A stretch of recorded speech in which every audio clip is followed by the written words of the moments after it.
The chandeliers over the Heart Lake Resort ballroom were still glowing when my mother lifted her champagne flute and announced loud enough for every single person in the room to hear that Sierra's wedding had cost $50,000. The applause was immediate, eager, almost desperate, as if everyone wanted a piece of that perfection. The roses were still fresh on the tables, the string quartet was packing up their instruments, and crystal glasses clinked like we were inside a snow globe. Someone shook too hard. I sat near the end of the long banquet table, a place I hadn't chosen but had quietly been steered into, where I could admire Sierra without obstructing anyone else's view. She posed under the lights with her new husband smiling like the cameras were still rolling. She looked flawless, polished hair, perfect makeup, the glittering bride goddess our mother always said she was born to be. Then my mother turned toward me. And now she said, flashing her guests the smile she saved for public performances, "We just need our Julia to find her special someone so we can celebrate again." So her voice sharpened into a blade. "When is your turn, sweetheart?" The table fell silent so quickly I could hear my own breath. Forks hovered mid-air. Someone stifled a pity laugh. A couple of bridesmaids exchanged a look that said they expected me to shrink into my chair like I always used to. Even Sierra paused her posing her diamond, catching the chandelier light as she smirked in my direction. The kind of smirk that waits for you to break. But I didn't break. I set my glass down carefully, the stem clicking lightly against the tablecloth. And I smiled. Just a small one. Barely a curve. But it spread through the room like a chill. They had no idea what that smile meant. I lifted my eyes to my mother, the queen of this glittering little kingdom, and said nothing. Not yet. Because the moment deserved its quiet, and the quiet terrified them. My mother blinked rapidly, unsettled. Marilyn Hart never lost her footing, not even in 6-inch heels. "Julia," she prompted like my silence was an insult. "We're all waiting, dear." Around me, the air thickened with anticipation. Humiliation hung like perfume in the room, familiar, expected. They had done this before. They had done worse. But tonight, I wasn't the same Julia they'd always stepped over. I folded my hands in my lap and finally said, "I guess we'll get to that." Sierra let out a soft, amused scoff. "Mom, she's teasing. You know, Julia, she likes attention in unexpected ways." She lifted her chin toward me, playing the doting sister for her audience. "Don't worry. We'll help you find someone eventually." I kept smiling. A hint of confusion flickered behind Sierra's perfect lashes. She wasn't used to not getting a reaction. Down the table, an aunt whispered loud enough for me to hear, "Poor thing. Maybe she just isn't meant for love." I didn't flinch. Not this time. The words floated around me like dust, the kind you stop noticing after years of breathing it in. My mother clapped her hands lightly, trying to regain control. "Anyway, tonight is about Sierra and Clayton," she said warmly, then added with a pointed glance at me, "and about celebrating real milestones." Real milestones.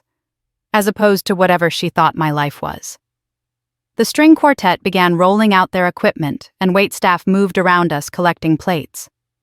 The night was supposed to be winding down, but the tension at our end of the table was only rising.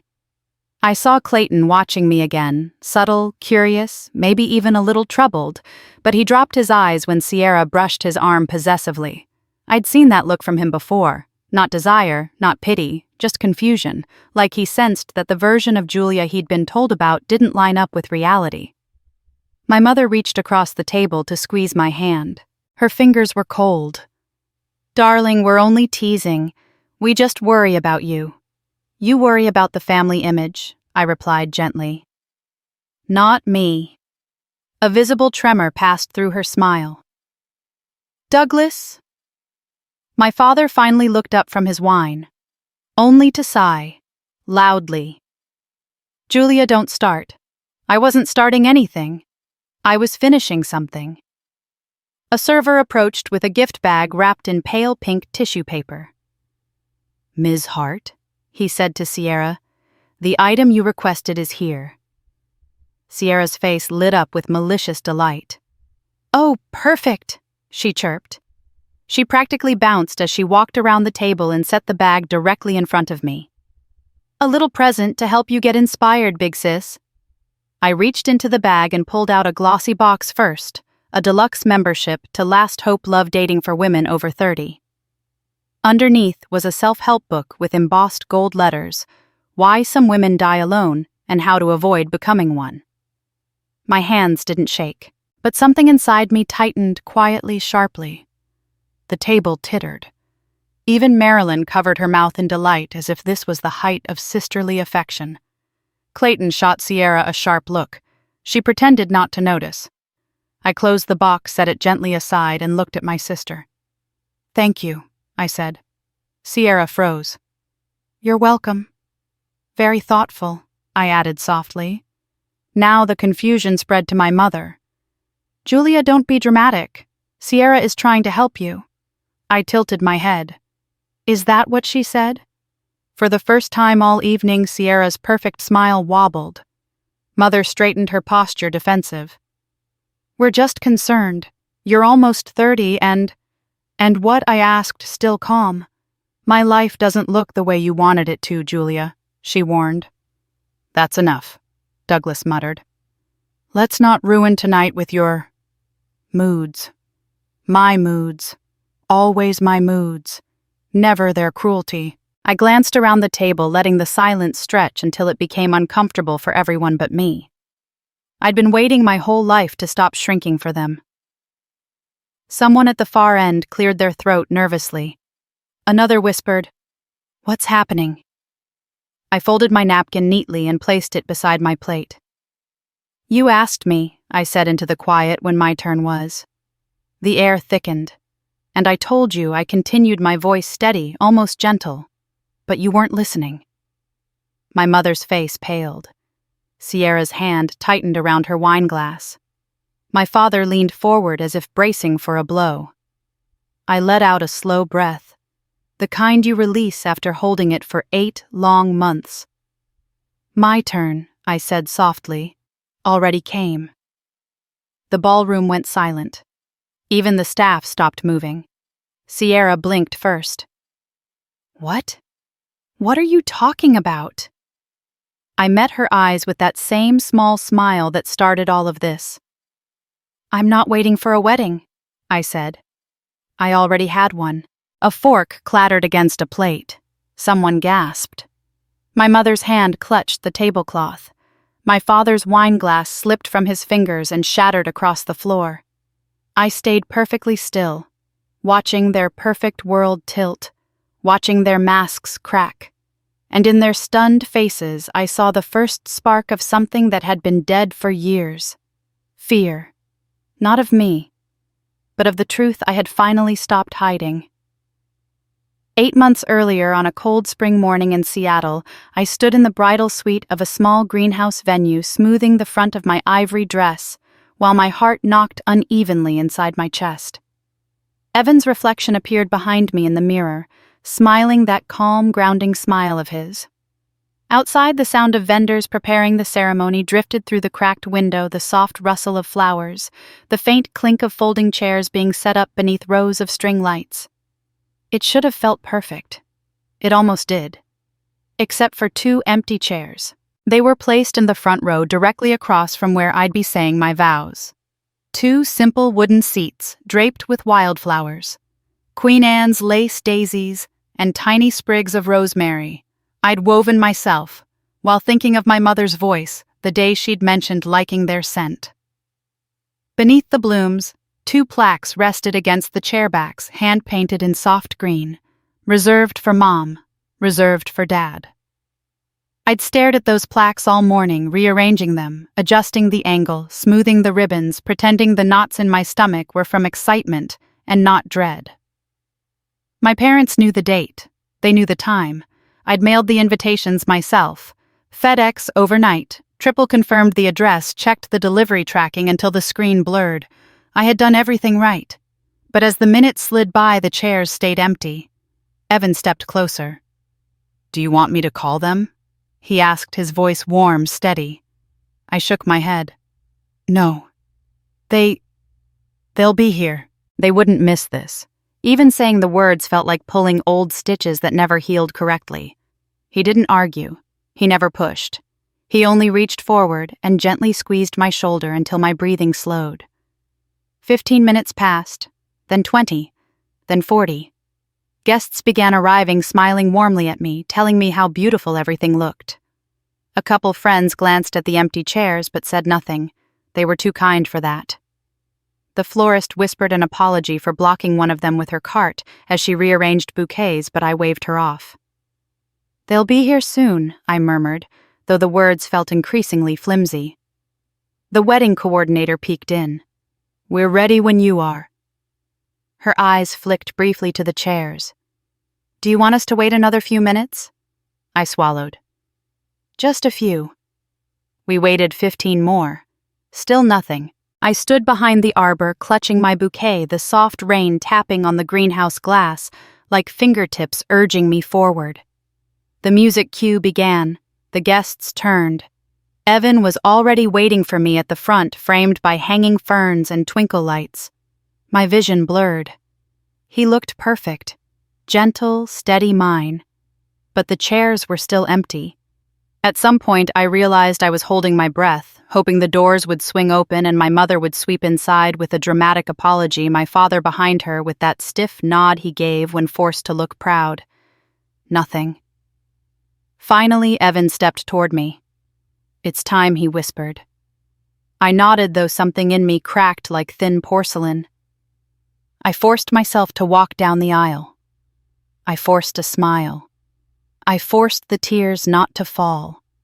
But during my vows, my eyes flickered toward those chairs again and again, each glance slicing deeper than the last. Afterward, when the reception began, I slipped away for a moment, leaning against the cool glass window. My phone buzzed with an automated FedEx email that had arrived earlier. "Delivery confirmed, package signed." The signature was illegible in the tiny preview window, just a loop of black ink, but I assumed it was my father's. I assumed he'd opened the envelope and held my invitation in his hands. I assumed they'd show up. I assumed a lot. I didn't dare open the email fully. I didn't want to see the timestamp. I didn't want proof they'd had the chance to be here and chose not to come.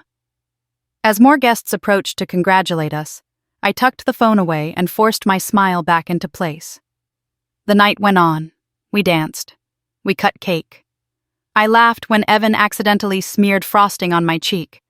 I made myself memorize the warmth of his hand in mine. But there was a part of me, small, ashamed, stubborn, that kept glancing at the door as if they might still walk through it.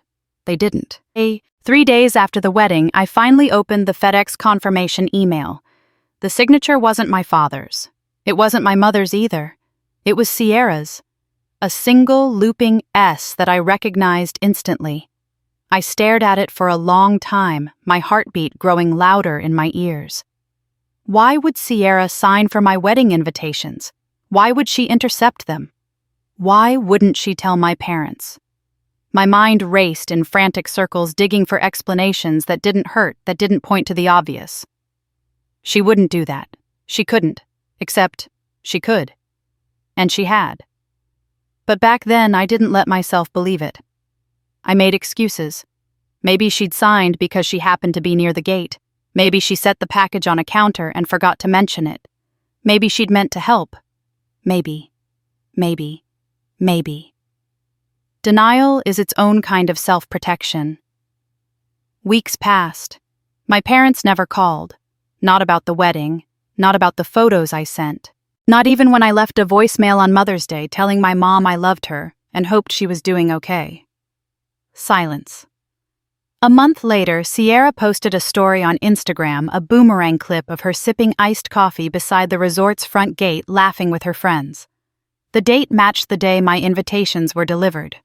The caption read, "Spring is for cute drinks and even cuter secrets."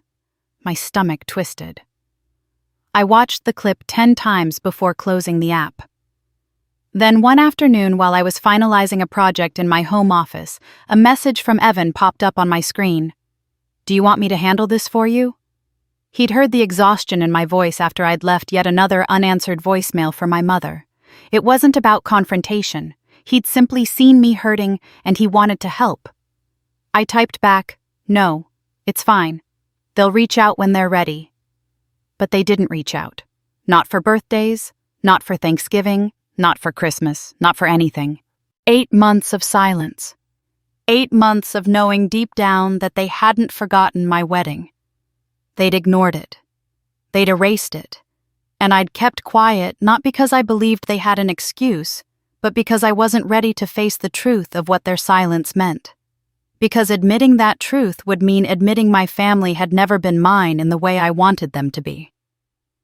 Back in the present, as the realization settled heavier inside me, a young resort server walked past my chair and whispered, "Ms. Hart. Ms. Miles. Earlier this year, Ms. Sierra asked us to, move a package with your name on it. I thought you should know." He hurried off before I could respond. My breath hitched. Ms. Miles. He'd called me Mrs. Miles. For a moment, the ballroom blurred not from sadness but from clarity. Sharp, piercing clarity. The truth wasn't waiting in some hidden corner. It had been in front of me for 8 months, knocking, asking to be seen. And now, with my sister's voice echoing in my ears and my mother's polished smile still fixed in place, I finally understood what I hadn't let myself accept. They hadn't missed my wedding. They had erased it. And for the first time, I felt the shift inside me. A steady, controlled, undeniable shift. I wasn't going to stay silent anymore. The ballroom smelled of wilting roses and burnt-out candles by the time I slipped away from the table and into the wide hallway that led toward the back of the resort.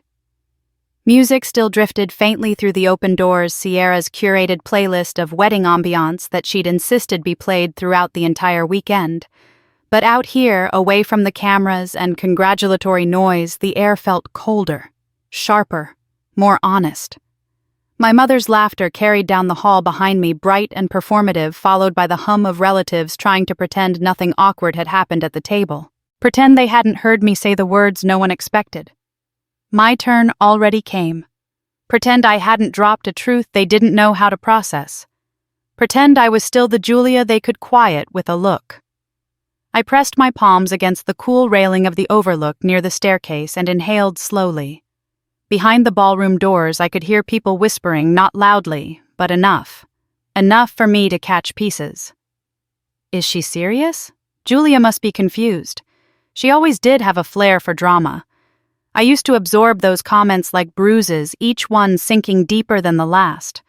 But tonight, they rattled harmlessly across my skin, unable to pierce the calm forming at the center of my chest. For the first time in my life, I wasn't the one cracking. I was the one watching everyone else start to. Footsteps clicked sharply against marble. Sierra's reflection appeared in the glass before she did her perfect bridal hair. Her glittering neckline. Her eyes narrowed in mild, irritated panic. She didn't bother hiding it when she marched up to me. "What was that?" she hissed. "Why would you say something like that in front of everyone?" I turned slowly. "Because you asked." She laughed, a brittle sound that never reached her eyes. "Don't pull that. You know exactly what you were doing. You can't just drop a bomb like that during my wedding celebration." "Your wedding is over," I replied quietly. "This is just the after-party." Sierra's jaw tightened so fast I could hear her teeth click. "Why are you being like this? Are you jealous? Is that it? You had to make tonight about you. I didn't make tonight about me," I said.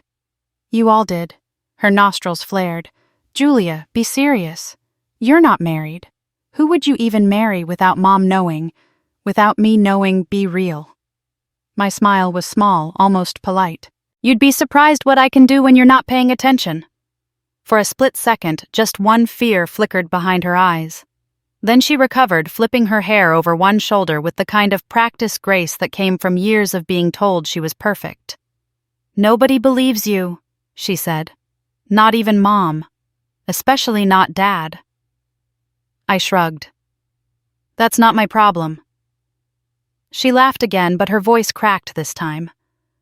"Honestly, Julia, you sound unhinged. Just stop before you embarrass yourself." "I'm not the embarrassed one tonight," I said. Sierra froze. A hairline fracture appeared in her expression. Before she could respond, 2 bridesmaids approached, calling her name. They froze when they saw me, their faces shifting into the polite pity smile I'd seen all my life. The one that said, "Poor Julia, always the odd one out." Sierra straightened her shoulders, transformed instantly back into the glittering bride. "Excuse me?" she said sweetly to them, then hissed at me under her breath. "Don't ruin this for me." I didn't reply. I simply walked past her back toward the ballroom. Inside, the Hart family was performing again. My mother was perched elegantly at the head of a table, wiping an imaginary smudge from her wine glass, while she laughed with a group of donors from the Brooks family. She looked radiant, every hair in place, posture perfect, the kind of woman who curated her life like a museum exhibit. And like any exhibit, she couldn't stand anything out of place. She noticed me instantly. Her smile faltered. "Julia," she said too brightly. "There you are. Come sit, sweetheart. There you are, and my mother's vocabulary didn't mean I'm glad you're back. It meant please stop being noticed." I slid into the empty chair beside her. Her perfume gardenia and something expensive coated the air between us. She leaned in. "What on earth was that about earlier?" "You asked me a question," I said softly. I answered it. Her eyes widened, then narrowed. "Julia, be reasonable. You can't say things like that in front of guests. People will think that I'm married. I finished. That you're unstable," she hissed. My father shifted in his seat. He didn't look at me. He rarely did. But his jaw clenched, and that was enough to tell me he'd heard every word. The Brooks family. Clayton's parents and a couple of investors watched with polite discomfort. My mother noticed them watching and smoothed her hair, adjusting her smile like it was armor. "Julia's always been imaginative," she told them with a little laugh. "She's creative, sensitive. She gets these notions." I stared at my plate. Sensitive, imaginative, notions. Words she used instead of saying a disappointment, a burden, a woman who didn't fit the family image. One of the Brooks women reached across the table. "Your wedding comment earlier, was that a joke?" I looked up. "No." My mother's breath snapped in her throat. "Julia." "Why would I joke about being married?" I asked calmly. Sierra returned in a swirl of silk and perfume. She slid next to Clayton, her hand instantly claiming his arm, her smile sugary and brittle. "Julia's confused," she announced. "She's just stressed." "Really?" Clayton asked, narrowing his eyes at me instead of her. Sierra's fingers tightened on his sleeve. My mother let out a soft, weaponized sigh. "This is not the time, Julia." Aunt Ruth, 2 chairs down, leaned to another relative and whispered something that sounded suspiciously like attention seeker. My father picked up his wine glass and swirled it, avoiding the conversation entirely, but the vein in his temple pulsed. I took a slow breath. Their panic didn't make me angry. It made me clear. In the background, a server carrying a stack of napkins passed behind me and murmured under his breath, "Ms. Sierra told us to highlight the bride only for tonight. She didn't want distractions." My heart stilled, but I didn't show it. I just smiled. Of course she didn't. I rose from my chair, and the conversation dipped again. Everyone glanced up, expecting another falter, another retreat. Instead, I looked at the faces I'd spent my whole life trying to please, and something inside me settled. Not anger, not defiance, just clarity. "You asked me when it was my turn," I said quietly. My mother stiffened. "And I told you." Sierra opened her mouth, but nothing came out. I let the silence stretch again, not out of fear this time, but out of control. My control. What turn Sierra finally forced out. I met her eyes and delivered the truth she had tried so hard to bury. My wedding day wasn't a joke, I said. It wasn't a fantasy. It wasn't an exaggeration. I leaned forward, voice soft but unshakably steady. It was real. It happened. And you all knew it. Sierra paled. My mother's glass slipped slightly in her hand. My father's wine stopped swirling. I straightened, smoothing the front of my dress. And I'm done pretending it didn't. The ballroom noise faded behind me as I stepped out onto the terrace, the night air rolling over my skin like a wake-up call. Everything inside that room felt staged, like my family was performing a glossy version of themselves for an audience they desperately needed to impress. Out here under the dark Washington sky, I could finally breathe without someone watching for cracks. My phone buzzed. A single message glowed across the screen. Evan, do you need me? The breath I didn't know I'd been holding slipped out slowly. He always knew. He always sensed the shift in my voice, even through typed words. I typed back with numb fingers. Not yet. But stay close. I pocketed the phone and gripped the railing, letting the cold metal ground me. The lake below shimmered beneath the strings of lights the resort kept on all night. Another piece of the image Sierra curated for her fairy tale weekend. It looked peaceful. Almost beautiful.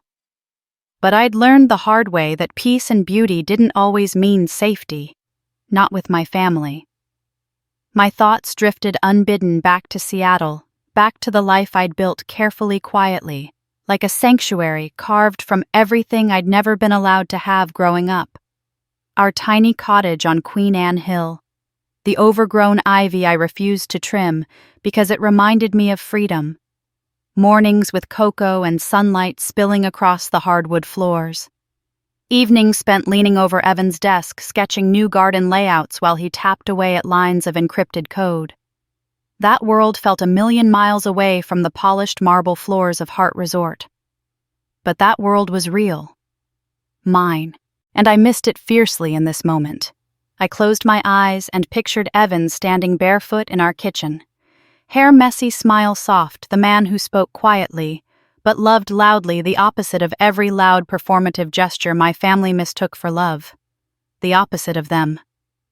I hadn't planned to fall in love with him. Not when we first met 2 years ago during a project presentation for a smart security firm in downtown Seattle. He was a cybersecurity analyst dressed in rolled-up sleeves and clean confidence, asking me questions about the way I layered natural light into my landscape plans. Not mocking, not patronizing, just curious, genuine. You don't have to impress me, he'd said at the end of that meeting, smiling like he meant every word. Just be. It was the first time in my adult life that anyone had said that to me. Maybe the first time ever. And then slowly, patiently, he stayed. Through late nights, sketching proposals. Through the panic attacks I didn't admit were panic attacks. Through my low expectations of affection. Through everything.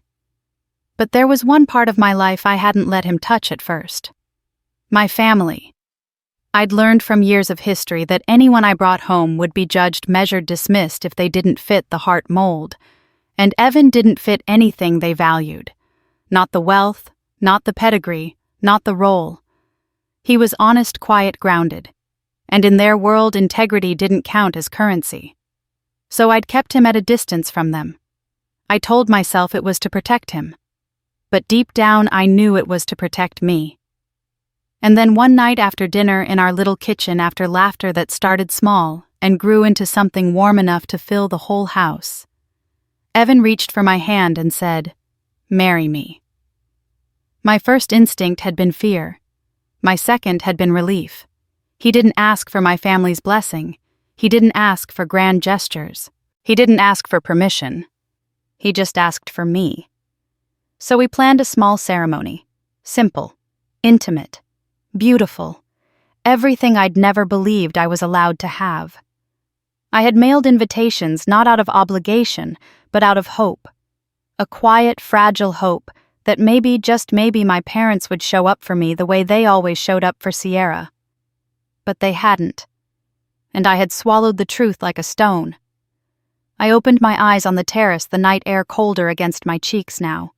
I could still see those chairs from my wedding empty and waiting. I could still hear Evan's voice whispering at the altar. If they come, we'll welcome them. If they don't, we'll build our life anyway. I hadn't let myself remember that moment for months. I hadn't let myself feel the pain attached to it. But tonight pulled all the seams apart. And maybe that was why Sierra's cruel little gift didn't sting the way she wanted it to. Maybe that was why my mother's public humiliation didn't make me shrink. Maybe losing their approval finally completely had carved out a new kind of space inside me.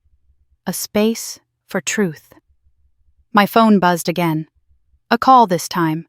I answered. Jules Evans' voice was soft but firm. Talk to me. I turned my back to the ballroom doors, leaning against the stone pillar like it could hold me together. They asked when it was my turn, I said quietly. A pause. And what did you say I told them my turn already came? He exhaled slowly. Not surprised. Just steady. And how did they react? How do you think? Like they always do, he said gently. Like it's easier to rewrite your reality than fix their behavior. That pulled a breathy laugh from me, tired but real. You sound like you've rehearsed that line. I have, he admitted. Every time they ignored your calls. Every time you checked your email 10 times a day waiting for a response that never came. Every time you told me, maybe next week, with that little crack in your voice you thought I didn't notice. He noticed everything. I let the silence settle for a moment. The good kind. The kind that didn't fill with judgment or the weight of expectations. Evan, I said softly. I think I'm done. With them, he asked. With hiding. Another pause longer this time. Then, whatever you need, I'm here. I glanced back through the glass doors. My mother was standing near the head table, plastering a smile across her face while she spoke to the Brooks family. Sierra hovered nearby, fussing with her hair, pretending not to eavesdrop. Douglas leaned stiffly against a chair, gripping his wineglass too tightly. They looked like characters in a staged tableau, perfect on the surface, hollow underneath. A family built on image, not love. A family I'd been bending myself into knots for, hoping they'd see worth where they'd only seen obligation. I straightened. Evan. Yes. Stay close to your laptop. He didn't ask why. He didn't need to. Always, he said. When I hung up, I stayed outside for a minute longer, watching the lake shimmer and the clouds drift low across the moon. A small gust of wind swept across the terrace, blowing my hair back from my face, like the night itself was clearing something away. 8 months. 8 months of swallowing their silence. 8 months of pretending I wasn't hurt. 8 months of letting them believe they could erase parts of my life they didn't approve of. Not anymore. I stepped back toward the ballroom doors, letting the warmth spill onto my skin. The music swelled.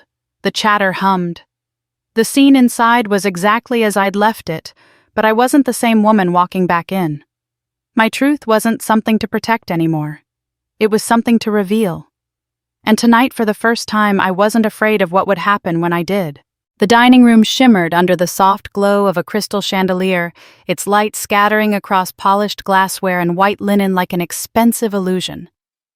When I stepped back inside, every head turned toward me, not with affection, but with the kind of anticipatory silence people reserve for car crashes and scandals.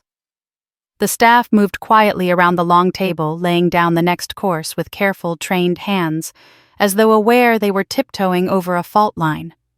My mother gestured stiffly to the empty chair beside her.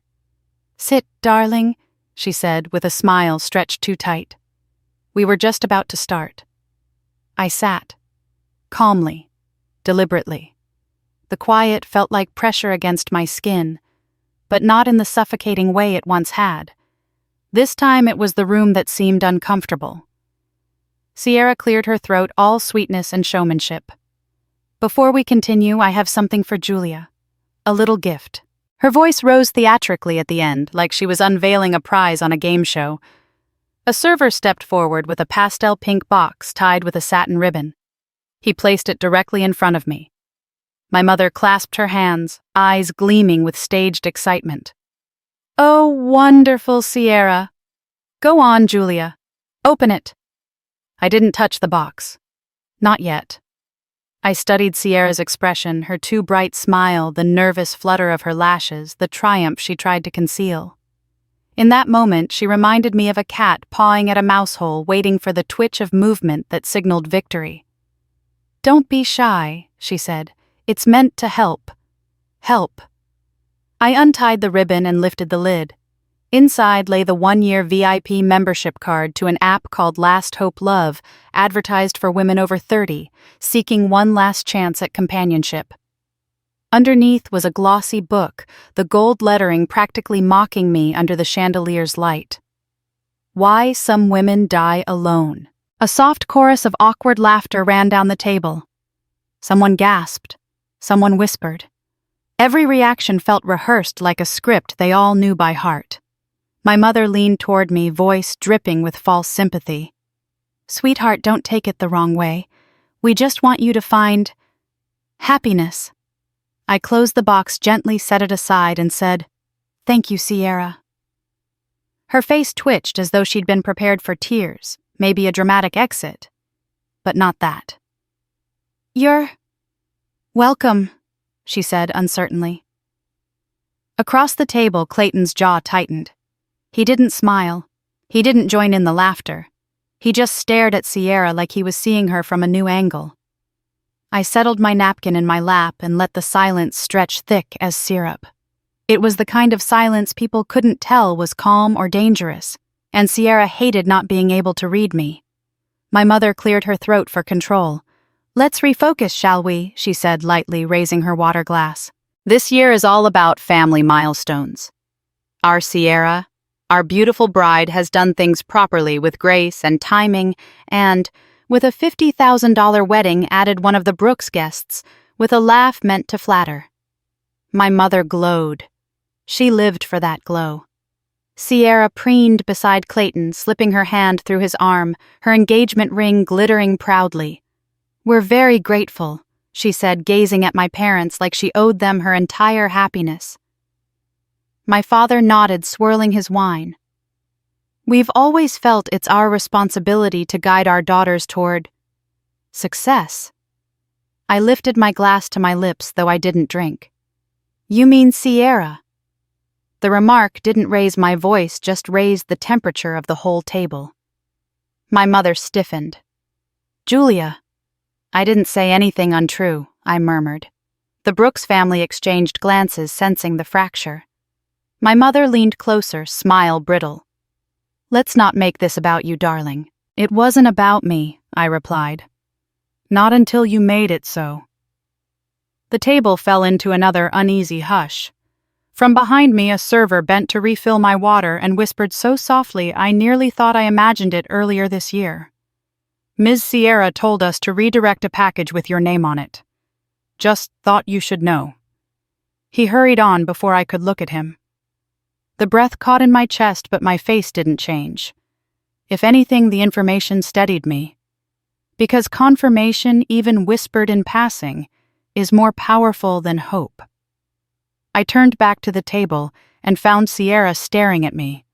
Hard. What she snapped. Nothing I said lifting my glass again. My mother, missing the tension entirely, clapped her hands to recenter the attention on herself. "All right now, Julia dear, why don't you tell everyone what you meant earlier, about your turn already happening?" My father put down his fork, glaring. "Yes, you owe us an explanation."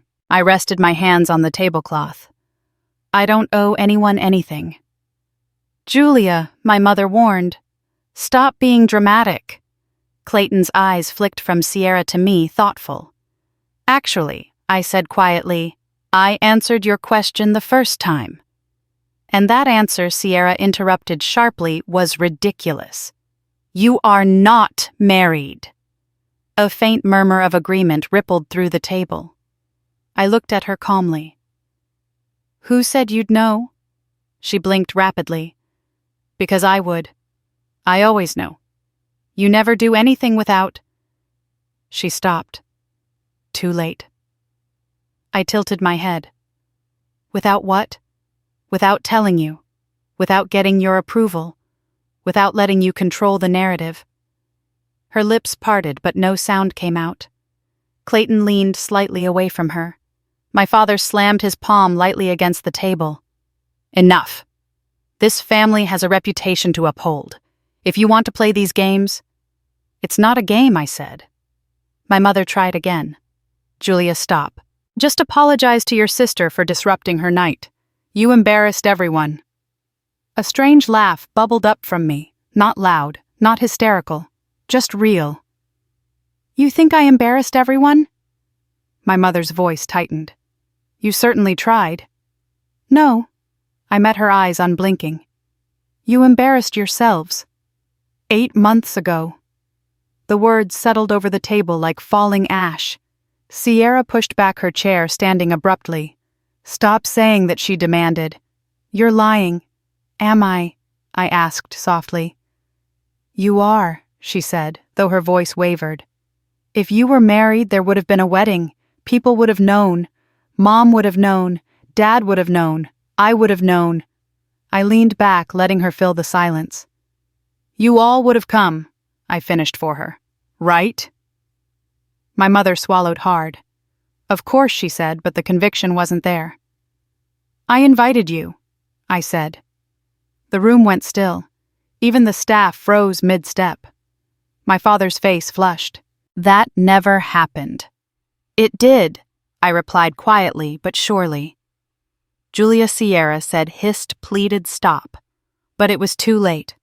Clayton stared at her like her silence was more telling than any confession. My mother's hand trembled around her glass. My father's jaw locked. And I smiled, small, but certain.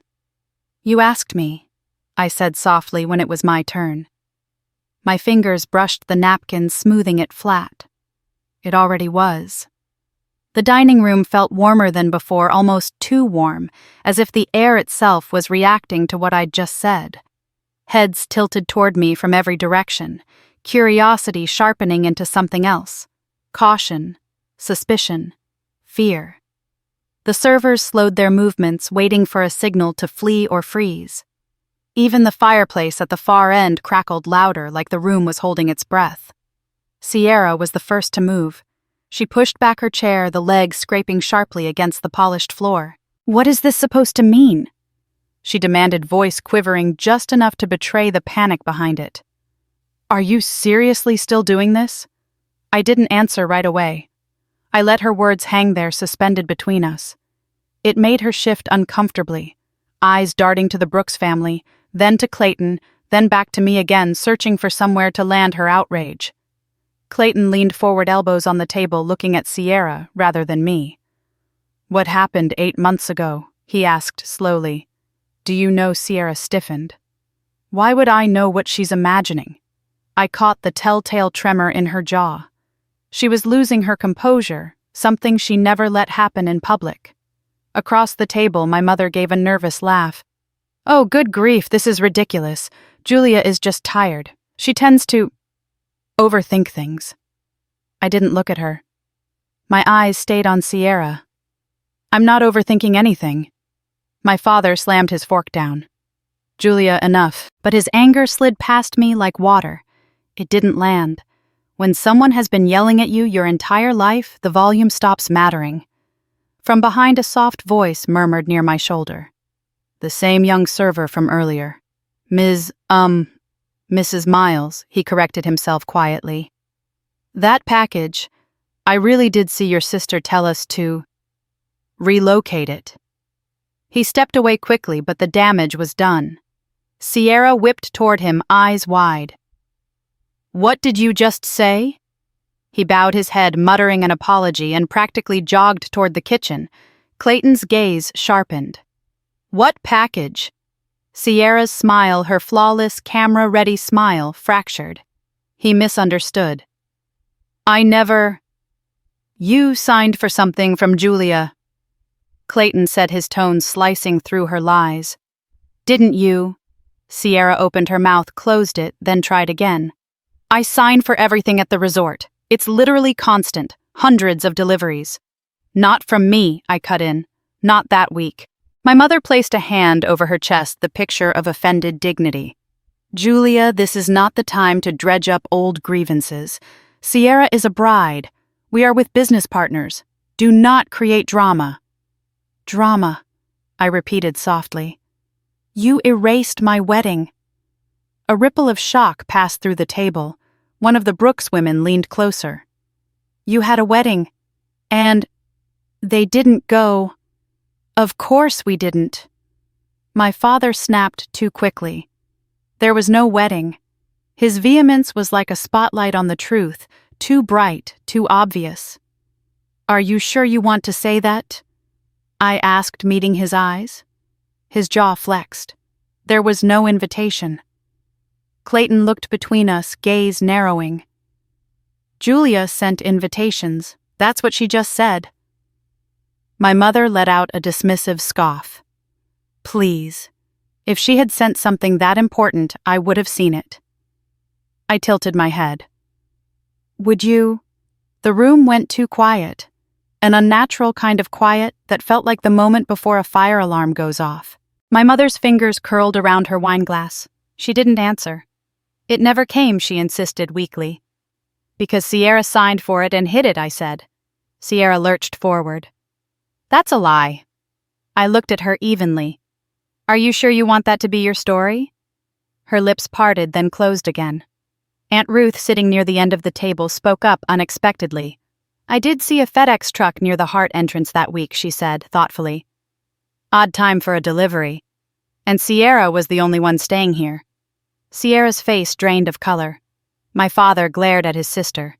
Ruth, stay out of it. But Ruth shook her head. No.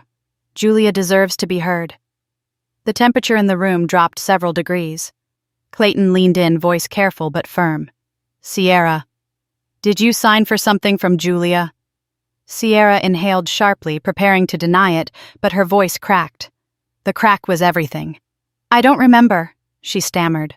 There are so many packages, so many deliveries, I can't keep track of all of them. But he said you told them to reroute it, I pointed out. That's not, Sierra's voice climbed frantic now. That's not the same, I didn't know what it was. You didn't open it, I said. You didn't look inside. You just threw it away. How dare you accuse me? She was shaking now, mascara smudging slightly at the corners. Because that's what the security footage shows. The table erupted in gasps. Clayton stared at me. Footage. My father's voice boomed across the table. Julia, that's enough of your imagination. No, I said. It's not my imagination, and you know it. I saw it then. The flicker. A guilty, terrified flicker in my father's eyes. My mother's hand clenching her napkin. Sierra's frozen expression, lips parted, eyes wide. Clayton sat back, slowly watching Sierra crumble. You deleted her wedding? He whispered, horrified. On purpose. No! Sierra lunged for him, grabbing his arm. You don't understand. I was trying to protect who? He snapped, jerking his arm away. Your image, your spotlight, your place at the top of this facade. My mother stood shaking. This is a private family matter. Clayton, sit down. Clayton didn't sit. Instead, he asked quietly, if you had nothing to hide, why are you all panicking? No one answered. I felt every gaze swing toward me as I placed my napkin on the table and stood. You want the truth? I asked, my voice steady. My father glowered. Julia, don't you dare. I'm done being quiet, I said. You erased my wedding. You hid my life, and now you're terrified I won't let you rewrite the story. My mother's face went ghost pale. Sierra trembled. Clayton looked at me like puzzle pieces were snapping together in his mind. I took a slow breath. And then I said the words that cracked the room wide open. I have proof. A chair scraped. A fork fell. Somewhere across the room, a server dropped a spoon that clattered loudly against the tile. Sierra swallowed hard mascara, trembling. My mother whispered, Julia, please, don't. My father hissed, you will not embarrass us in front of the Brooks family. But it was too late. Because I already had. And I wasn't finished. Not even close. I picked up my phone, my thumb hovering over the screen. Evan's message glowed back at me. "I'm ready when you are." I lifted my eyes to my family and said the last line of the night with perfect clarity. "Evan," I whispered into the phone, "get ready." Then I looked at the table at the people who had underestimated me my entire life. "The truth," I said softly, "is coming." The moment my thumb brushed the edge of my phone, the entire dining room seemed to contract. Conversations died, silverware stilled. Even the chandelier felt like it dimmed its light, tightening into a single trembling pulse above our heads. Every eye fixed on me, on the phone in my hand, on the calm they couldn't decipher. Sierra swallowed hard. "Julia," she whispered, almost pleading. "Don't do this." Her fear was new. I almost didn't recognize it on her. I slid my phone to the side of my plate, untouched. "You all wanted the truth," I said softly. "I'm giving it to you." My father leaned forward, his jaw clenched so tightly I thought it might snap. Not another word. His voice dripped with humiliation, fear disguised as authority. "You've said enough." "Actually," I murmured, "I've barely started." A few Brooks guests exchanged looks, confused, intrigued, uncomfortable. Clayton sat rigidly beside Sierra, shoulders, squared eyes locked on me like he was bracing for impact. My mother dabbed her napkin against her lips in tiny, controlled movements. "Julia, dear, you're upset. That's all. I'm not upset," I cut in. "I'm finished." The sentence dropped like ice into boiling water. Sierra pushed her chair back frantically. "Julia, please, whatever you think happened 8 months ago, I don't think I said. I know." Her breath hitched. For the first time in my life, I watched my sister truly panic. Not perform it, not fake it for attention, but drown in it. Clayton turned to her slowly. 8 months ago. What happened? 8 months ago, Sierra. Sierra blinked rapidly, mascara trembling. Nothing happened. She's making this up to ruin tonight. That's the second time you've accused me of ruining something, I said calmly. Funny how that word keeps circling back to you. My mother stiffened. "Julia." I ignored her. Across the table, Aunt Ruth leaned in, whispering loudly to her husband. I knew something was wrong. I knew it. The pressure built hot and sharp. I folded my hands on the table. "I am married." A gasp rippled through the room, small, disbelieving, but growing. "And you all knew it." I continued, watching the color drain from my mother's face. "Because I invited you. Each of you." My father slammed his fist down, rattling the stemware. "That is a lie." "Is it?" My voice didn't rise. It didn't need to. Sierra's shoulders pulled tight like a startled animal ready to bolt. Clayton stared at her, slow horror dawning. "You told me she fabricated everything. You said she was just trying to get attention." Sierra shook her head, frantic. "That's Clayton, please. That's not what happened." My mother gripped the tablecloth. "Julia, stop this right now. You're humiliating your sister." "No," I said. "She did that herself." Clayton's jaw tightened. What invitation? Sierra's head snapped toward him. "There weren't any, Clayton. I swear I don't know what she's talking ab." "She signed for them," I said. Silence swallowed the room. Clayton turned back to Sierra, painfully slow. "Sierra." She didn't answer. You could feel the moment the Brooks family shifted their posture, their eyes, their entire perception tilting. My father found his voice first. "What nonsense? Do you truly want to accuse me of nonsense?" I asked quietly, with the Brooks family sitting right beside you. My mother flinched visibly. Clayton's gaze sharpened. Julia wouldn't invent something like this, not something this serious. Sierra's lips parted, but no sound came out. "You looked me in the eyes," Clayton said, voice tightening, "and told me she was lying because you knew the truth." Sierra blinked rapidly. Clayton, please." My father cut in sharply. "Julia, You're twisting things as usual. You always make yourself the victim. Your sister has real responsibilities. Real importance. Real importance, I echoed. Right. Is that why she intercepted my delivery? Because my wedding threatened her spotlight. My mother gasped. Julia, the room shifted, everyone leaning forward now, watching Sierra like a wounded animal caught in headlights. Clayton's voice was low, steady, dangerous. Answer her. Sierra's breath stuttered. I didn't know there were so many packages. How was I supposed to? So you do remember signing something I asked? The trap closed, soft and lethal. Sierra realized it too late. Clayton exhaled slowly, eyes darkening. You lied to me. No, Clayton, it's not like that. He held up a hand. Then tell the truth. My mother jumped in. Sierra was overwhelmed, she didn't understand. Funny, I said she understood enough to throw something away. A ripple of shock whispered through the room. Sierra snapped, I never threw anything away. But you did reroute it, I murmured. At least according to your own staff. That was it. That was the fracture line. Sierra stood abruptly, her chair slamming back into the buffet behind her. Stop! Just stop, Julia. Her voice cracked open, high and shrill, raw with fear. You're ruining everything. I lifted my gaze to hers.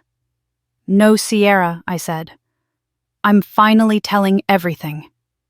Clayton stared at her like he didn't recognize the woman in front of him. The Brooks family straightened, assessing the scene with sharp, calculating eyes. My mother whispered something frantic to my father, mostly about reputation, appearances, consequences. My father's face darkened into something ugly. If you say one more word, he growled, I will. You'll what? I asked softly. It made him freeze. The truth is coming whether you like it or not. I continued. You can either face it, or you can keep pretending.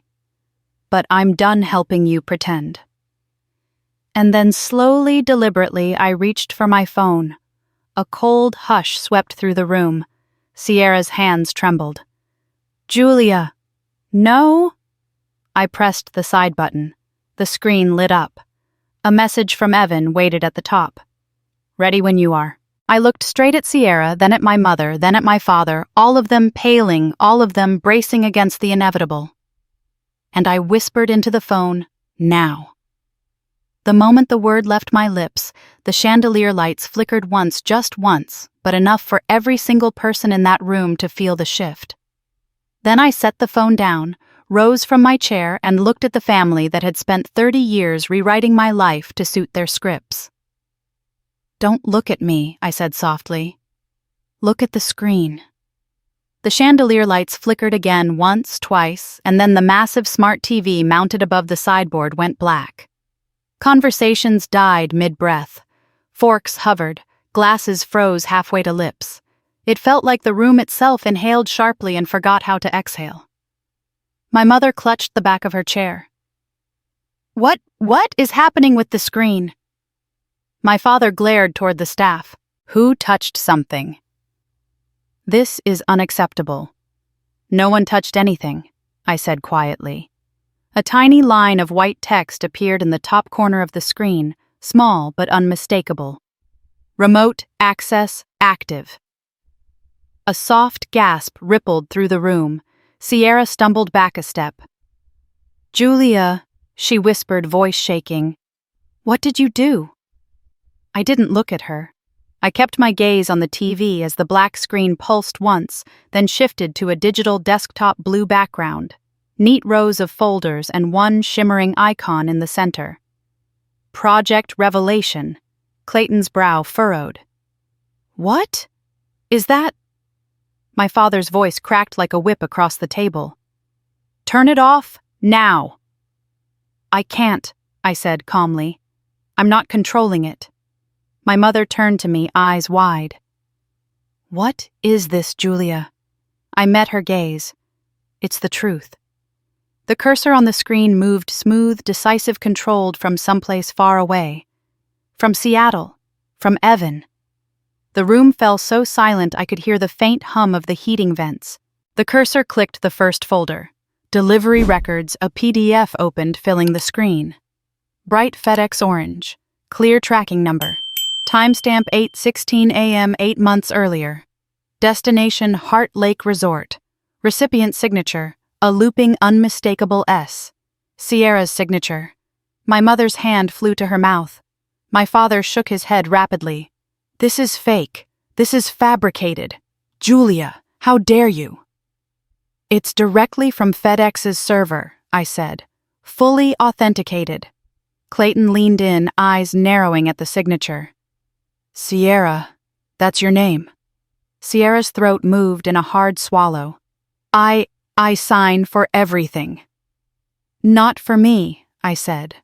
Sierra stepped backward until she hit the wall. The cursor moved again, this time to another folder. Email routing. My mother whispered, Julia, please don't. The screen filled with an open Gmail settings page, my mother's inbox pristine, color-coded, over-organized, in that way she loved. But the focus wasn't the inbox, it was the filters tab. At the top was a filter marked with a red flag icon. Rule if subject contains Julia wedding or heart. Delete permanently. Skip inbox. Creation date 48 hours after the FedEx delivery. Device used Sierra's iPhone. Clayton jerked his head toward Sierra so fast she flinched. You hacked your mother's email. I didn't hack anything, she snapped, voice cracking. She let me handle her correspondence. To delete emails about your sister's wedding? Clayton demanded. That's not I didn't. It wasn't. Sierra's words tangled into one another, collapsing under their own weight. My mother turned to her helplessly. You told me you were just organizing things. I was. Sierra cried, tears forming now. I did it to help. I did it because what I asked quietly. Because my wedding embarrassed you. The cursor hovered over another folder.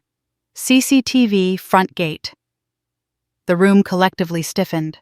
Sierra whispered, Don't. But the cursor clicked. The video loaded instantly, professional quality, crystal clear. The front gate camera of the resort. The date and timestamp burned into the corner. The FedEx truck pulled up. The driver stepped out with a blue package. He rang the bell.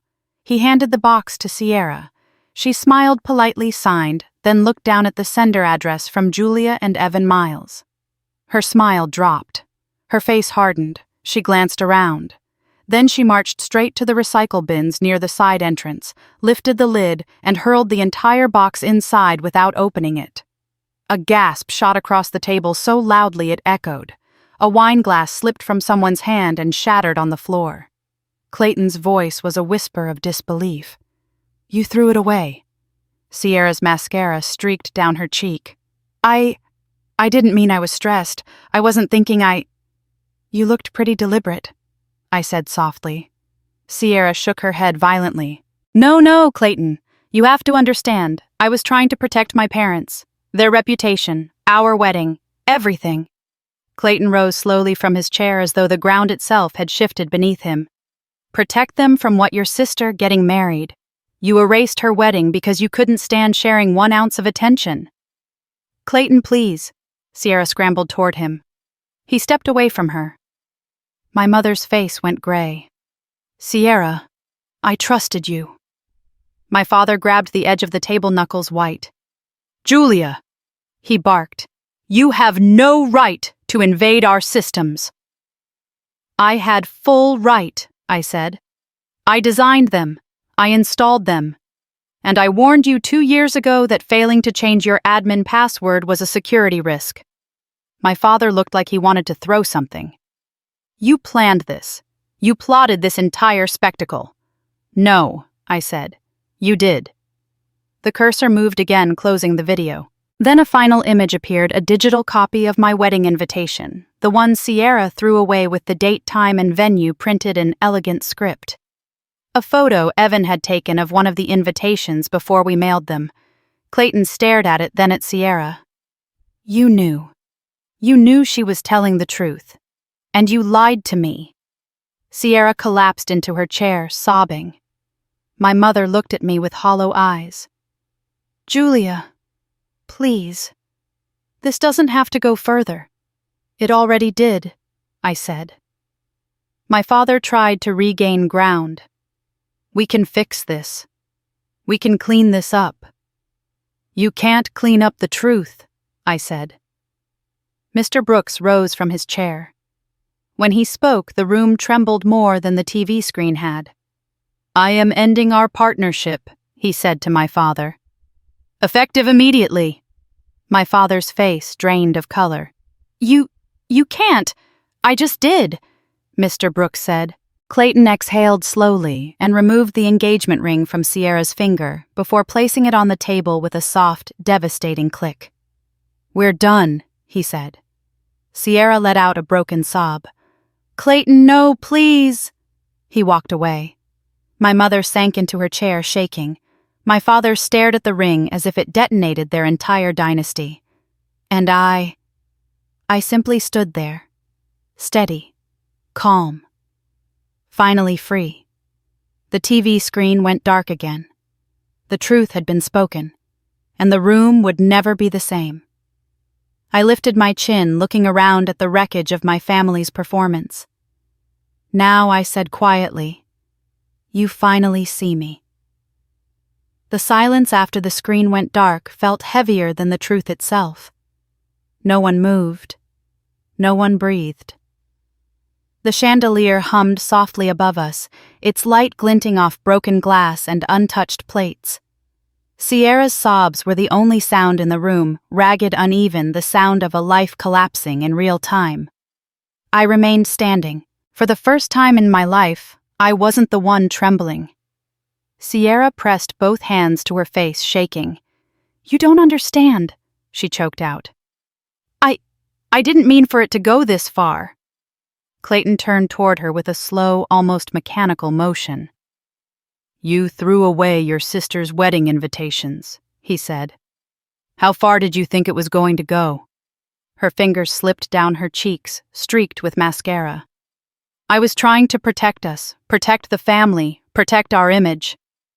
There is nothing left to protect, Clayton said, stepping back as if he were afraid she might reach for him again. Not after that. Sierra lunged toward him. He moved aside. She stumbled, catching herself on the back of a chair. My mother stood abruptly, her voice frantic. Clayton, wait, you're upset. You're overwhelmed. Let's all calm down. No, he said, not raising his voice but sharpening it. I'm not overwhelmed. I'm horrified. The entire Brooks family stood in a unified motion, their faces stiff with disapproval. Behind them, other guests exchanged looks that ranged from shocked to disgusted. My father's face twitched like a fault line. Please, he said to Mr. Brooks, we can discuss this privately.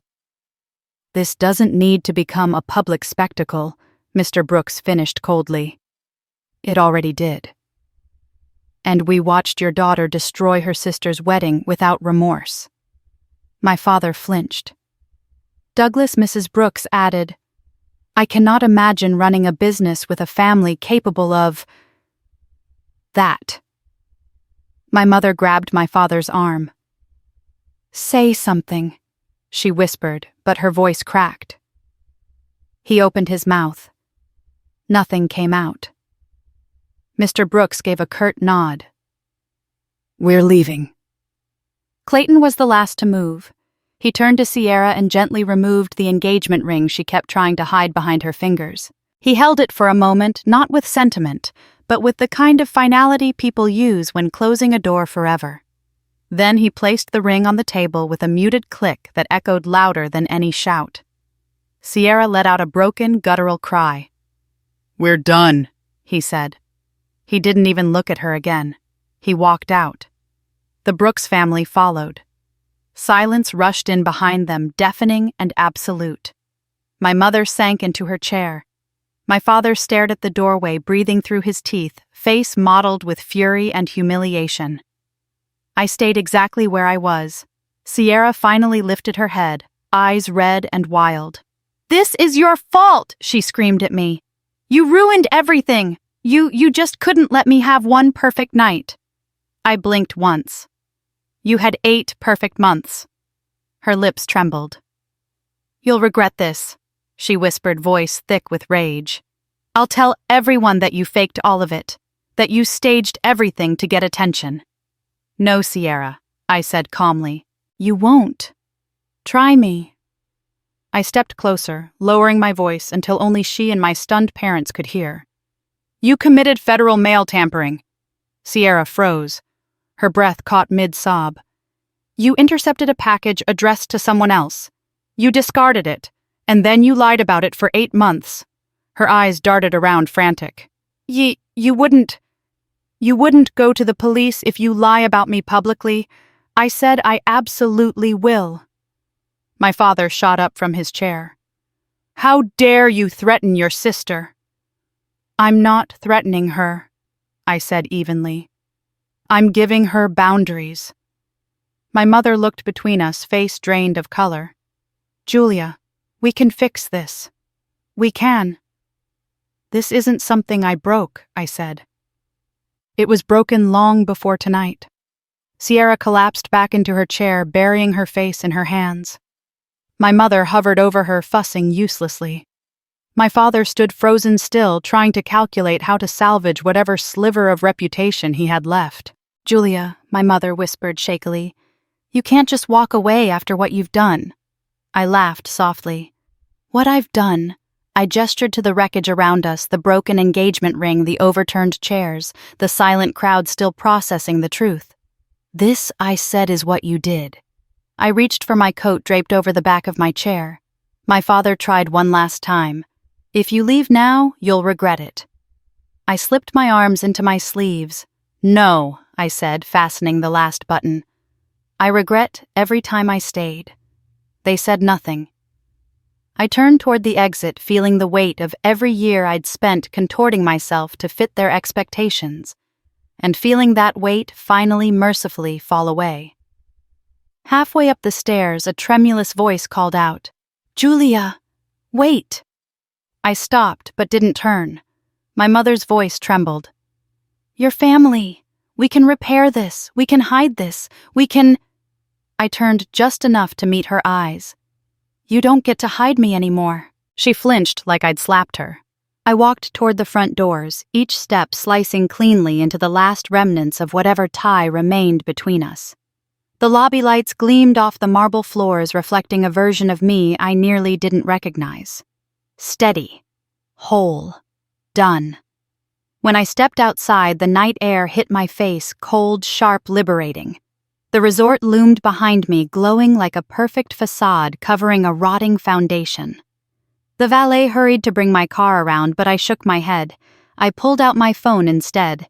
Evan answered on the first ring. "Jules." "It's over," I said, voice steady. A breath of relief moved through the receiver. "Good. Come home. Home." A word that had never pointed in their direction.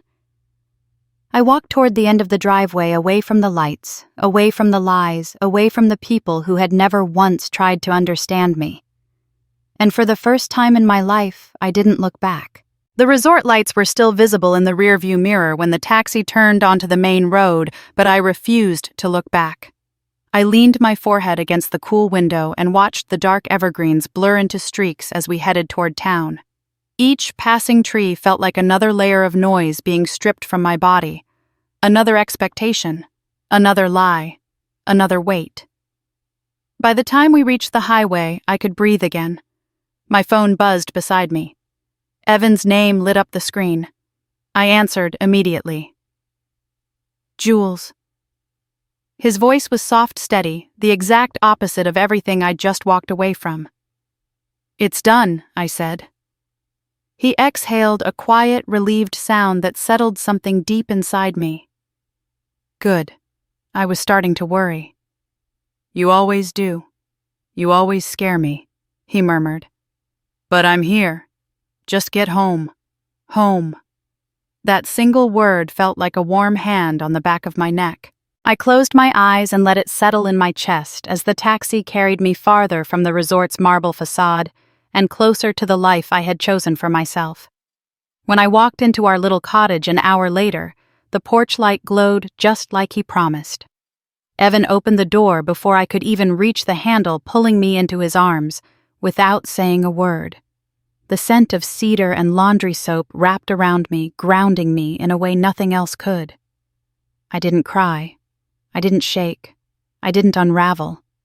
I just breathed. "It's finally over," I whispered into his shirt. Evan's arms tightened around me. "No," he corrected gently. "It finally begins." We spent that night curled up on the couch, my head on his chest, his fingers tracing slow, soothing patterns on my arm. He didn't ask for details. He didn't demand explanations. He didn't fill the silence with empty comfort. He just stayed. By the time sunlight filtered through the blinds the next morning, the pressure in my chest had lifted. Not gone completely hurt, never disappears that fast, but lightened enough to let me sit up and stretch without bracing myself for impact. 2 days passed like that, quietly, gently, the world settling back into a rhythm that made sense. On the third day, I was unpacking groceries in the kitchen when the FedEx truck pulled up. The familiar rumble of the engine made my pulse stutter. I wiped my hands on a towel and stepped to the window. The driver hopped out, scanned a flat square package, and set it on our porch. No flowers, no card, no message, just a box. Evan appeared beside me, expecting something. No. The word felt like an omen. I opened the door and picked up the package. The return address made my stomach twist. Douglas Hart. I carried the box into the kitchen and set it on the counter. Evan stood beside me, leaning a hip against the island. "You want to open it alone?" he asked. "No," I said. "I don't." I peeled back the tape. Inside was a single envelope on embossed Hart Resort letterhead, and beneath it, a check. $50,000. The figure almost glowed in bold blue ink. Not a handwritten note, not a message of regret or remorse. Just, "I'm sorry for the misunderstanding. Please keep our family matters private. Let's not jeopardize the future of the resort. Douglas." The insult was almost elegant in its simplicity. No apology, no acknowledgement, no love, just a bribe dressed up as concern. Evan exhaled slowly. "They're not trying to fix anything. They're trying to silence you." I nodded. That's all I ever was to them, a liability to manage. My reflection stared back at me from the glossy surface of the check, small, colorless, insignificant. The version of me they preferred, quiet, compliant, invisible. But that version wasn't alive anymore. I reached into the drawer and took out a pair of scissors. Evan didn't say a word. He just rested a hand on the counter beside mine, giving me space and support at the same time. I held the check with both hands and sliced straight down the middle. The sound was crisp, final. I tore it again, and then again, and again, until it fluttered across the counter like snow, meaningless and weightless. "That's the Julia I married," Evan murmured. I smiled, small but real. I arranged the shredded pieces into a messy pile, snapped a photo, and opened the Hart family group chat, 3 names staring back at me, my mother, my father, Sierra. It felt surreal typing the words that would sever the last thread between us.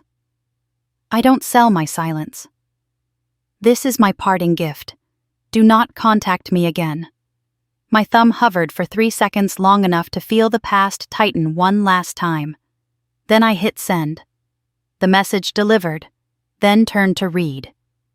A dot appeared, someone typing, then it vanished. Then reappeared. Then vanished again. My mother typed, "We can," then deleted it. My father typed, "You're making a deleted." Sierra didn't type at all. I scrolled up to the top of the chat window, tapped the settings icon, and pressed Leave Group. The confirmation popped up. "Are you sure?" "Yes," I whispered. And I left. The moment the chat disappeared from my screen, something inside me uncoiled.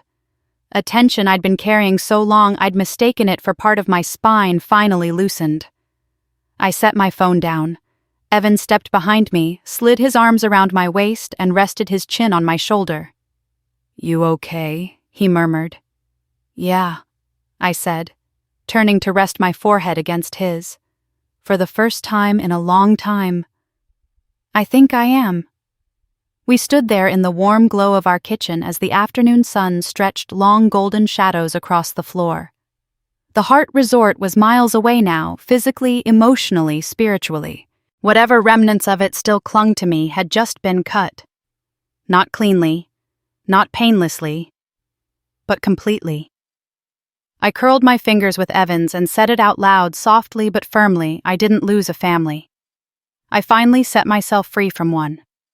The morning after I left the Hart family group chat, the house felt lighter, like someone had quietly opened a window inside my chest and let stale air escape.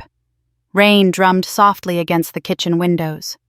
Seattle gray and gentle, the kind of weather that wrapped itself around you instead of pressing down. I brewed tea while Evan flipped pancakes, humming under his breath, in that absent-minded way he had whenever he felt at peace. For the first time in days, maybe months, I didn't feel like I was bracing for impact, but old habits are slow to die. When a delivery truck rumbled past the house, my muscles instinctively tensed, expecting another package with my name misspelled, another envelope with an apology so hollow it echoed. Instead, it was nothing. Just someone dropping groceries for our neighbor. I exhaled and took my tea to the sofa. Evan watched me as he slid pancakes onto a plate. "Jules," he said softly, "you've been quiet." "I'm just thinking." He set the plate in front of me, then sat beside me with his own. "About them?" "No," I said honestly. "For once, not about them at all." He brushed a thumb along my knuckles, and I leaned into his warmth, grateful for the steady presence that had become my anchor. 2 days passed like that, soft, calm, uneventful. I worked on sketches for a new landscape project, walked the trail near our cottage, made soup the way Evan liked it. I didn't check my email for messages from my mother or father. I didn't wonder whether Sierra was posting cryptic Instagram stories. I didn't replay the events of the wedding night. Silence, it turned out, could be a blessing when you chose it yourself. But on the third afternoon, while I was kneeling beside the herb garden trimming basil, a familiar white and purple truck pulled into our driveway. This time, my heart didn't stutter. It simply slowed. The FedEx driver jogged up the steps with a small, flat box. "Package for Julia Miles," he said cheerfully. Miles. Hearing it felt like a balm. I signed, thanked him, and carried the box inside. Evan looked up from his laptop, expecting anything. "No." I held up the parcel. "Return address says Heart." Immediately his expression softened into concern. "You want me to open it?" "No," I said quietly. "I need to." I set the box on the kitchen counter, peeled back the tape, and lifted the lid. A single envelope lay inside, thick, expensive, monogrammed with the Heart Resort crest. Beneath it, a slip of paper. A check. $50,000. The number felt obscene. I picked up the envelope and unfolded the letter inside. Julia. "I'm sorry for the misunderstanding. Let's keep this contained. We don't want to jeopardize the future of the resort." Douglas. Not, "I'm sorry I didn't come." Not, "I'm sorry we hurt you."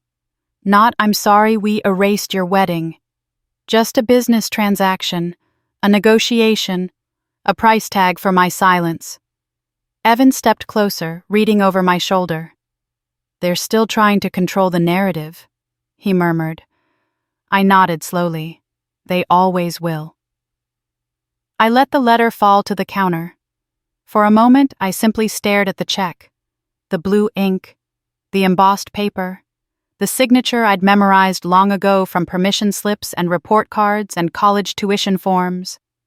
The part of me that once lived on their approval felt a brief flicker, an instinctive urge to fold, to please, to accept. To see this as an olive branch even though it wasn't. If it were 3 years ago, I said softly, I would have cashed this. Evan didn't touch the check. He touched me just the edge of my hand, grounding me. 3 years ago, he said you still thought their love was something you could earn. I closed my eyes. That version of me, I whispered, feels like a stranger now. I reached for the scissors in the drawer. Evan stepped back, letting me choose my own way through this moment. I positioned the blades at the top edge of the check, gripping the paper between my fingers. Then I sliced. The sound of tearing paper was strangely satisfying, sharp, clean, final. I tore it again and again and again until the check was reduced to tiny, uneven pieces scattered like white confetti across the dark countertop. Evan exhaled a slow, heavy release. You okay? Yes. And I meant it. I gathered the shredded pieces, arranging them into a small pile. Then I pulled out my phone and snapped a photo. The light caught the slivers of ink, the fragments of my father's signature, the ruins of the last power he thought he had over me. I opened the Heart family group chat, still pinned to the top, though gray and silent since I'd left it. My fingers hovered only a moment before typing, I don't sell my silence. This is my parting gift. Do not contact me again. I hit send. Within seconds, the messages turned to read. A dot appeared typing, then disappeared. Appeared again. Disappeared again. Finally, one message popped up. From my mother. We can fix. Then it vanished. She had deleted it. My father typed next. You're making a mist gone. Deleted. Sierra didn't type at all. For some reason, her silence felt the loudest. I scrolled to the top of the chat, tapped the 3 dots, and selected Leave Group. A prompt appeared. Are you sure I tapped Leave? The chat vanished. A weight fell away from me so suddenly I had to steady myself against the counter. Evan wrapped his arms around my waist from behind, resting his chin on my shoulder. Jules, he murmured, whatever they try next, you're free. I nodded, leaning into him. I know. We stood like that for a long moment, letting the rain hum against the windows and the new quiet settle around us. The past didn't tug anymore. It didn't beg for attention. It didn't have claws. I pulled away gently and looked at the remains of the check on the counter. It reminded me of Snowfall, soft, scattered, harmless. Once it would have represented value. Now it represented freedom. I didn't lose a family, I said softly. Evan's eyes warmed, full of that gentle steadiness he carried like armor. No, he said. You left one. I nodded. I finally set myself free. New Year's Eve arrived wrapped in Seattle rain, the kind that misted through the air like a soft veil instead of falling in sharp, cold drops. Evan's family house glowed warmly from the inside windows, fogged from cooking and laughter and bodies moving in familiar rhythms. When we stepped through the door, the scent of Meredith's pot roast greeted us first, savory rich, the kind of smell that settled deep and welcomed you home before a single word was spoken. Inside chaos ruled in the best possible way. Evan's nephew was running across the living room in superhero pajamas. His sister Laurel held a dish towel like a lasso, trying to catch him without spilling the cranberry punch he'd just sloshed over the carpet. Meredith called out something about blotting, not rubbing. Evan's brother-in-law dropped his champagne flute and apologized while laughing, and someone turned up the volume on a holiday playlist that hadn't been updated in 20 years. It was noisy, messy, imperfect, and I loved every second of it. Meredith enveloped me in a hug before I could even shut the door. Julia, sweetheart. You look thin, are you eating? Tell me you're eating. I smiled against her shoulder. More than enough. She pulled back, eyes soft and full of a kind of love that took my breath away every time I saw it. Good. You're home now? Home. The word echoed through my chest, warm and steady. Evan squeezed my hand once before his sister dragged him off to help with the speakers. I wandered into the kitchen, needing a moment to absorb the feeling settling inside me. The counters were cluttered with half-finished dishes and mismatched serving spoons. Someone had spilled flour across the island and half-heartedly wiped it up. Champagne bottles were chilling in a sink full of ice. Nothing here was perfect. Everything here was real. I ran a hand along the edge of the counter, grounding myself. The laughter, the warmth, the comfort. It felt like sunlight after months of winter. "Hey," I turned. Evan leaned against the doorway, arms folded, watching me with that gentle focus he only used when he needed to make sure I wasn't drifting too far inward. "You okay?" he asked. "I'm good. Just good." I stepped toward him, feeling the truth rise up from somewhere unburied. "I didn't know it could feel like this," I said. "Like being wanted without having to earn it." He nodded, pulling me into his arms. "That's because you were loved wrong for a long time. You're learning the right kind now." I closed my eyes, breathing him in, the cedar of his jacket, the faint warmth of soap, the steadiness in his heartbeat. "I don't miss them," I whispered. "Not the way I expected to." "You miss the idea of them," he said quietly. "There's a difference. A large one. A painful one. A necessary one." We stayed like that until Meredith called for us to come to the living room for the countdown.